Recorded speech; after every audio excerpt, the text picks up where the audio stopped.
On today's episode of Watch Chair Go, we are here in Edmond, Oklahoma at a pretty cool car dealership to buy something for the Turo fleet, and I'm really excited about it.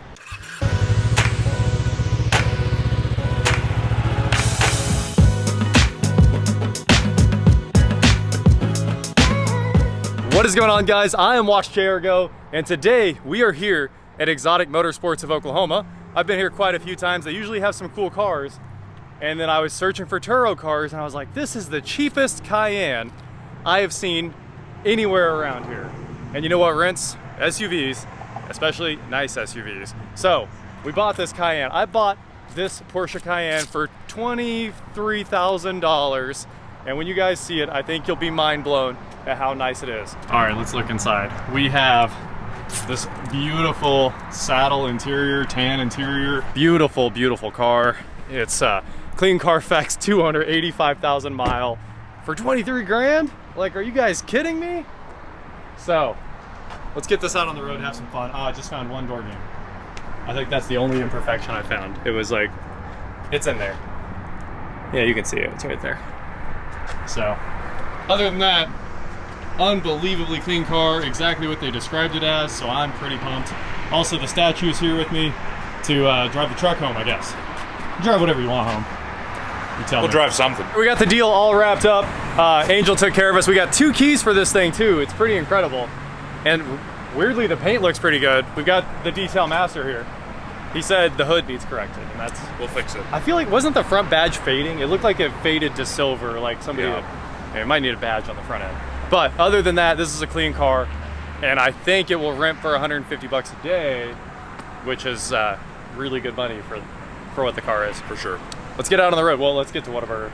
Yeah. See, we gotta go. All right, we got the pet rhinoceros, and we got the, I guess this is an elephant then. F-250's rocking it up here. Always a king on road trips. The massage seats are incredible, and the active cruise makes everything stress-free. But the Cayenne drives great. Time for some burgers. And of course, Hoovie had a turbo one, an old turbo, tons of miles, still running great. The dealer was like, man, I've had 5 of these, and one of them has 250,000 miles on it, which is just wild for a family SUV, and they hardly ever go in for service. Direct injection. It's just a really, really solid setup. I'm pretty sure it's all-wheel drive. And sport mode. And it's got a sport button. The sport button on that thing is so bad. It basically kicks it up a gear, but it makes the throttle a little too sensitive. So it's like jerking every time you try to pull out. And I'm like, calm down, car. Of course, we don't have Whataburger, so we got ourselves a feast. Yeah, that one's yours, huh? I'm on the no pickle, you're on the no tomato. And threw some chicken nuggets in there too, so we can test. I've never had a chicken nugget here. Taste test. This is a food blog. This is incredible. Thanks, man. This tastes like Dairy Queen chicken, which is of course primo. You can have all that spicy ketchup. I don't mess with it. Whataburger review. Chicken, I'd say 9 out of 10. Maybe it was solid chicken. Really. The burger, obviously a solid 9. Better than we think. Better than I remember, yep. For sure. And I would say it tastes just like Sonic, if you guys have never been to Whataburger, but less greasy than Sonic. Yeah. And fries, I'd say a 6.8 out of 10, 6.8. Yeah. Well, food vlog over. Back to the Porsche. No remote start, but it sure does have the best key. When the Panamera came out, I was like 13 or something like that. But Porsche sent welcome kits to everybody that was interested in the Panamera. And obviously, I was 13. I was interested in the Panamera, really any Porsche. They're just great cars. And honestly, I need to buy a Panamera next because it's the same drivetrain. 3.6 liter V6, super reliable. I can rent it out all the time. It should never break, and it should just print money. They sent out this welcome kit to everybody, a big silver box. It came with the book about the Panamera in it, and a flash drive that was in the shape of that key that I just got for this thing. And it was so cool. I still have that flash drive. I think I might even have the book. But Porsche knows how to do promo for their cars. Beautiful stuff every time. We're gonna go in reverse order tonight. This thing is old. You do actually have to put the key in it, which is super weird for it being this key. But you shove the key in over here and foot on the brake. Fires right up. We're gonna get this thing out on the road and drive home. Gas tank's full. 461 miles of range, which is really impressive. The truck does about 500 on a tank. So this is pretty good because I think it has half the fuel tank. That thing should have a 31 gallon tank or something like that. Driving impressions here in the 2012 Porsche Cayenne base model with some really good options actually. This is the best $23,000 I have ever spent in my life. What an incredible car. When you're kind of just driving around town, like the throttle is a little too sensitive and the steering's super light. It's a lot heavier in the turbos. It actually seems like it does stiffen up a ton at speed, but the steering's very direct. You can clearly see that the car does exactly what I'm asking of it, and it's very quick to respond. The gauge complement always is perfect in these cars. You've got oil temp, oil pressure, the speedometer. This thing does about 150 with the V6. It won't go to like the 186 or whatever the big boy does. Tach in the middle, the 8-speed transmission shifts beautifully and pretty much always does exactly what you want. You've got your configurable nav screen over here. You can see everything that's going on very easily. And we've got coolant temp and the gas gauge hanging out over there. Seeing that in practice, I think, is a big difference from seeing that while we're just kind of talking about it sitting still. It works very, very well. Now, unfortunately, being a base model, it didn't get adaptive cruise or any of the other options that you would kind of expect. But also, like, this thing didn't cost that much new. I think it was about 60 new, somewhere in that ballpark, 65. It's just a really, really solid car. It's gliding down the road. We'll just take a second, listen for wind noise.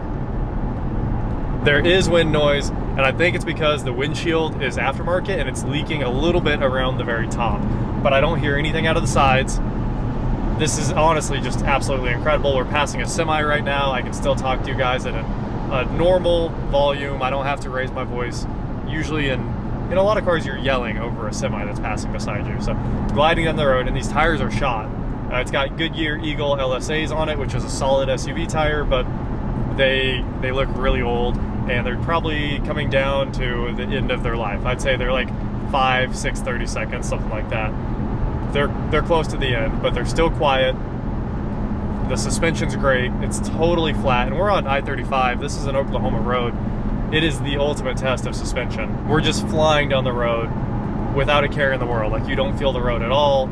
It doesn't shake the car down when it hits bumps. This is awesome. And now we're in Mexico, so let's give you guys an 85 roll, I guess. It's tough for anything to pull out of an 85 roll, but let's go. Fourth gear, what a shift.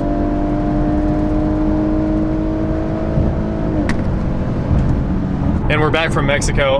I don't think I need to do a 0 to 60. The 0 to 60 is a little slower than you would expect because this thing has trouble getting out of the hole. I think it's just traction control shutting it down, but it's still quick. I mean, it's plenty fast for an SUV. It does everything you want when you want, and I can't say much more about it. Very little wind noise, incredible feeling. The quality is there, top to bottom, and I just got it for a song, so I'm happy. Back to the shop. And a few short hours later, we are back in the shop with my new to me 2012 Porsche Cayenne, and I love it. After driving it for quite a while out on the highway, it's an awesome highway car. In town, very, very, very annoying because the throttle is like vague, and then there's too much throttle, and maybe it just needs reset so the throttle's not as twitchy. But in sport, it's really twitchy, as you would kind of expect, and it keeps it down a gear, which is nice. But when you're just driving around town, it's so twitchy, and that's kind of obnoxious, and the steering's too light. When you get out on the highway, it all comes together perfectly. This car is like in perfect harmony with the highway, and I love it. What a great car to take on road trips. Anyway, let's jump in here, take a look around this thing, and see what my $23,000 bought me. So today we are starting in the driver's seat.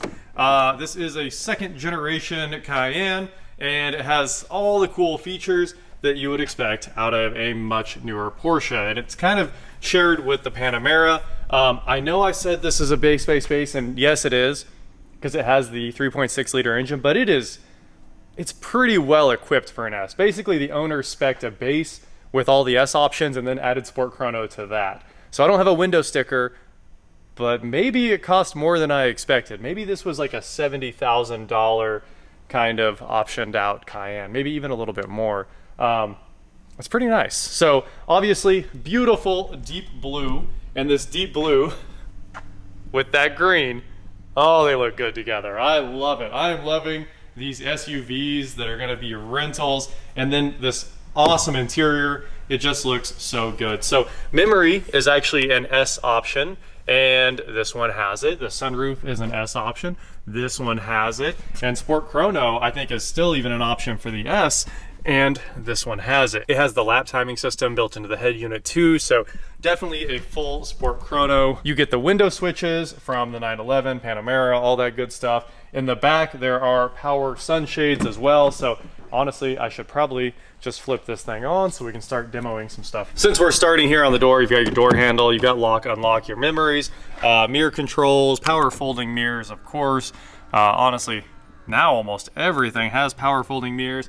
There's your mirror controls. There's your windows. Unfortunately, the chrome broke off of that one, but they are full auto up, down, all the way around. And I don't need to show you the front. What I do need to show you is in the back, when you lift up on, like right now, the window's closed, and I'm gonna lift it up to close it again, and you get the power sunshade. And you push down to close the sunshade or retract it, and then you push down again to open the window.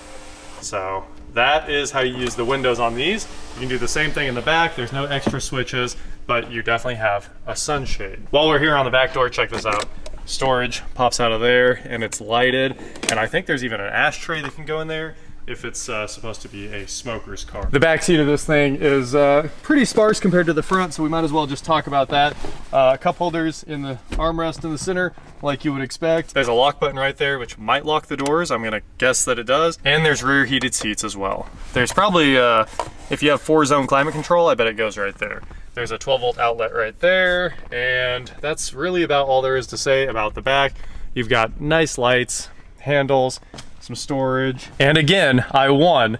This is another car with WeatherTech floor mats when I bought it. So matching WeatherTechs all the way through in the cargo area, in the front and rear seats. So I'd say that's another $300 saved. Super happy they're in here. Back to the driver's door, we have the rear hatch control, it's power, and rear child locks. So that can lock out those interior door handles for you. These seats look good and they are amazing to sit in. It's exactly what you want. They hold you in without being too tight. Really nice on big road trips, and all the controls work. I mean, everything works perfectly in this car. Power parking brake, of course, which is, you know, I still think that's pretty annoying. Electronic parking brakes have their place, but I mean, it takes all the fun away. You can't slide cars around anymore. You can't stab the e-brake or rip it if you want to slide the rear end around. And I mean, they work, but they're always setting themselves for no reason. I just don't love electronic parking brakes. They're here to stay though. Nothing you can do about that. My only complaint about the steering wheel is that it's Tiptronic, or kind of like the old Mini Cooper shifter, where you push that way to shift up and then back towards you to shift down, and both paddles do the same thing. When instead, like, this one should be shift up and this one should be shift down. There's really no excuse for it being any other way. It does work though, and if you remember what you're doing, you can shift it correctly. This is the radio's volume, this is answer the phone, this is hang up the phone, this is back in the LCD menu there, and this is a configurable button, I think, the diamond. Let's see what it does. Ah, it lets you change sources here. So satellite, disc, AM, FM. Auto headlights, there is a fog light icon here, but I'm not quite sure. Usually you would just push or pull to turn on the fog lights, but nothing's happening when I do that. So not quite sure what's up with the fog light control there. Cruise controls here, turn signal here, with your high beam, everything you would expect there. And here are the wipers. I'm sure that they're rain sensing. It would only make sense on this thing. It also has a rear wiper. The tilt telescope, instead of being a joystick on the side like all the modern stuff, is you kind of pull down like unlocking an old school steering wheel, but it's all electronic, and then push up to go up, and then you push forward and back for telescope and retract. So it's kind of intuitive, but also if you were expecting that to be manual and you like reached down there and ripped on it, you'd probably rip the switch right off the steering wheel. It works great, but you just have to know that you can't unlock the steering wheel and do whatever you want. The Sport Chrono clock is always beautiful. Obviously, when you shut the car off, the clock like rewinds until all the needles point straight up, and then when you get in, it goes back to the actual time. You've got seconds on the big hand, and then the small analog clock there with a digital clock above that. The time is off by an hour, and usually I can figure out how to set them in 3 seconds, and in this thing, I haven't found it yet. I will find it though. I'm not worried about that. AM, FM, satellite radio, media, and in media, I'm pretty sure it's got Bluetooth. Right on the bubble of these things having Bluetooth. Some cool sound controls. It has a Bose system. It sounds pretty good because it's 3-way in the doors, which is impressive, and a center channel. 6-disc changer in the dash. Great navigation, and that's about all I need to say about that. The climate control, it's in sync right now. You can see it move up and down at the same time. LCDs for the driver and the passenger. There's the door locks, hazards, front defrost, rear defrost, recirc. So if it's in mono and then I hit the passenger temp, it should take it out. And then if I hit mono again, it's the same thing as sync in any modern car, and it should just be called sync, obviously. Fan, which should be in auto, and you can just use full auto to let this thing decide what climate vents to use. What's really crazy is in the Cayenne, each person can pick what vents they want the air to come out of individually. And another really cool Porsche feature is you've got heated seats and cooled seats, and you can run them at the same time, which is one of the best features. So you can have air blowing through the heat, and you can hear the seat just turning into a turbine right now. So let's turn all that back off. Down here we have the off-road control and highway control, so you can put it in off-road mode and take it out. I don't think this has air suspension. I put it in off-road and I never saw it raise at all. And usually you'd have one more dial here, which should be all of the air suspension levels there. Shifter, it's great. It does exactly what you would expect. I mean, it's gonna whine about the engine not being on. So down here we've got the sport button, kicks it down a gear or two and makes the throttle even more snappy. It's already snappy, too snappy. And you've also got the auto engine start stop off, which stays disabled. Thank you, Porsche. Traction control off and hill descent control. Up here in the upper console, we've got this beautiful even lighting that runs all the way around.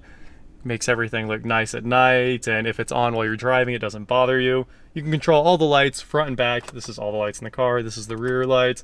Parking sensors off. Home link runs down there. Your garage door opener controls. You've got a button that says door. Ah, this disables the lights when the doors open. I gotcha. And of course, there are down lights, some LEDs in there that light up the whole console while you're driving, so you can find all the buttons. That pretty much covers everything up here other than the sunroof. Of course, full auto on the sunroof. It is a Porsche. They don't mess around. So we'll close that. It can vent. You can stop it wherever you want. It does everything exactly the way you would expect. One of the fanciest features in the Cayenne is this sun visor. When you open the mirror, look at the lighting. Oh, that is so nice. And there's a second visor, of course, so you can put one over on the door and one in the windshield. Very nice. All right, there's a 12-volt outlet right here. 2 cup holders. The cup holders work. They held this gigantic cup from Whataburger. A center console with a USB port, aux in, more 12-volt power, and it's lighted. Nothing else to say about that. It's pretty shallow. It's a center console. Don't expect any of the modern American center consoles that are huge. It holds a little bit of stuff. I was hoping we'd find a build sheet in here, but it doesn't appear to be. Very small, simple glove box with a pen holder, and of course the books. Oh, look at that! We have the build sheet, total price. So this came from Dallas. I paid $23,000 for this. $67,570 is what that's what I was guessing after I saw these options. $70,000. And under the options we've got Tiptronic, which was honestly basically stock on these things. You could get a manual, but this has the 8-speed Aisin in it. Dark blue metallic, 19-inch turbo wheels, auto start stop, blah, blah, blah, blah, blah, blah, blah, blah, blah, blah, blah, Servotronic, moonroof. I don't see the option for Sport Chrono, and it should cost quite a bit of money. Very weird that that's not on here. It definitely has it. I mean, we've got the clock and we have the race computer. If you go into option or car and then option and set PCM sport display, there you go. There's your recordings for your laps. It definitely has everything. We've got storage under the passenger seat. There's a little handle, and you could put something under there. Not much. It's a tiny little storage compartment. It also has these handles for when things are getting wild. Your passenger can hang on if you're gonna send it through a corner. I would not recommend sending a base model through the corner. The tires on the Turbo S Cayenne are gigantic. And plus you're like 550 horsepower or even more. I mean, crazy power, carbon ceramic brakes if you optioned it, and gigantic tires. And I don't know how, but it feels like the center of gravity is lower on the fast one. You can send that into a corner. I kind of sent this into a corner and I was like, oh, we better slow down. This ain't it. Oh, look, free sunglasses. Hand polished china. I'm gonna go with, they can stay in here. Somebody else can have the hand polished china. Of course, power lift gate, so we'll just hit the button. Backup camera, parking sensors, everything you would expect. What's kind of weird is this doesn't open very far, and then you have to like, you can help it go up to the height that it should be. The back's beautiful. I mean, it continues that nice brown. I think this cover is gonna have to come out because if I ever rent it with that, somebody's gonna walk off with it. WeatherTech back here, 12-volt outlet back here. The ski pass through, the middle seat can fold down all by itself, which is pretty cool. And back here, space saver spare. The jack even says Porsche Cayenne, made in Germany right there. And there's an air compressor hiding in there, so you can air up that space saver spare. Obviously it's tiny and it has to become gigantic to use it on this. Jumper cables are back there as well, some cheap Walmart ones. They work though, can't complain about that. All right, let's close this thing, open the hood, and I'll show you guys the giant plastic cover that is the 3.6 liter GDI V6. It does make 300 horsepower and 300 foot-pounds of torque, which is incredibly respectable, and it has no problem moving this thing around. As you can see, lots of plastic and a metal label slapped on it there. Dual throttle body, single throttle body, maps hanging out right over there. Anyway, this thing's insanely clean. It seems like you could actually work on it if you needed to. The engine mount, look at that. It's incredibly accessible. You might be able to change that engine mount without taking anything off. Cats are just shoved in there like crazy. 2 cats are right there. I'm sure there's more cats after that. Let's see what's under this cover. There's the coolant overflow reservoir there and washer fluid here. Over there, there's a jump terminal and the brake reservoir. Well, that's about all you get to see under the hood. Not much to say about this other than the fact that I think you can work on it pretty easily. And I sure hope you can, because if it breaks, I'm fixing it. So far, the only issue we found, other than a lot of hard water on the hood, is the Porsche badge is like, part of it got peeled off of there. So there's clear that covers up all the paint, and then something definitely happened there. Like somebody tried to peel the gold off or something like that. Who knows? The headlights are supposed to resemble the Carrera GT, and they kind of do. They work great, and when you're turning, it has like a crop row light that just turns on. It's not like adaptive headlights that turn. I don't think I've seen them swivel, but there's an additional light on the side that turns on when the wheel turns, which is very cool. I'll show it to you right now. Over here on the white wall, you should see that one. You can see it turn on over by the stool, and then it'll disappear. And it fades on and off. The headlights are amazing at night. The field of view is great. The windshield's great. The windshield was raked back more in this model.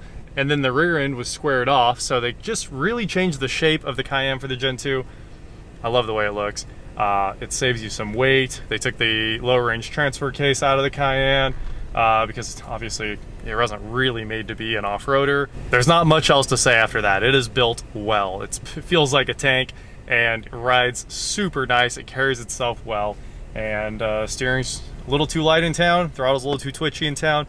As soon as you get out on the highway, everything's perfect. So that was my next Turo car acquisition. I think this is gonna do very well. We were actually going to buy a Tesla. I think they will rent super well, but there's already 2 in Wichita, and there are 0 Cayennes, and this should rent for the same price as the Tesla for half the price. So I'm basically doubling my money by buying this as long as it goes out. If it goes out 4 times a month or something like that, it pays for itself. So 4 days a month, and honestly, that's 48 days a year. We're in the black with this car easily. So hopefully somebody comes and rents it for 10 days immediately, and then we're good. We'll talk more about the business side of all this soon, how well we're doing. Right now, it's just having fun and buying some cool cars and getting to drive them around. I'm 100% driving this home tonight. I am in love with the car. Like I said, I kind of hate to rent it out because it's perfect, but it's absolutely getting rented out because it was pretty cheap. So that is it for today, guys. Thank you so much for watching. Don't forget to head on over to shop.watchjrgo.com for cool shirts, not like this. And please like, share, subscribe, do whatever you want to do, and I will talk to you next time. The Dart's not here because it's rented out right now. And as of tomorrow, we should be able to rent that out. And also this. I just need to list this tonight. So we are getting busy. In just 3 rentals, we've already booked $500 on the Dart. So the Dart is well on the way to covering itself. The Durango is still stuck in limbo because of the recall.